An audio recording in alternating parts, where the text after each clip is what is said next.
Adolf Hitler की जिंदगी और क़ियादत दुनिया की तारीख का एक अहम और अलमिया बाब है। 20 अप्रैल 1889 को ऑस्ट्रिया में पैदा होने वाले हिटलर ने 1933 में जर्मनी के चांसलर का ओहदा संभाला और नाजी पार्टी की क़ियादत में मुल्क पर कंट्रोल हासिल कर लिया। इसका मकसद आरियाई नस्ल की बालादस्ती कायम करना था और उसने 1939 में पोलैंड पर हमला करके दूसरी जंग अजीम का आगाज किया। इसकी पॉलिसियों ने लाखों अफराद की जानें ली, खासतौर पर यहूदियों, रोमा और माजूर अफराद को हिरासती कैंपों में कैद किया और कत्ल कर दिया।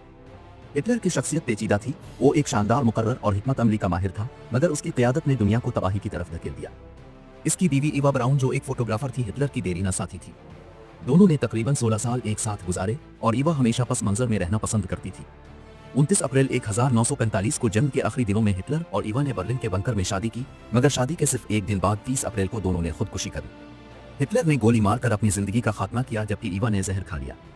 उनकी मौत जर्मनी की शिकस्त के करीब हुई, जो एक तारीख का तल्ख बाब बन गया।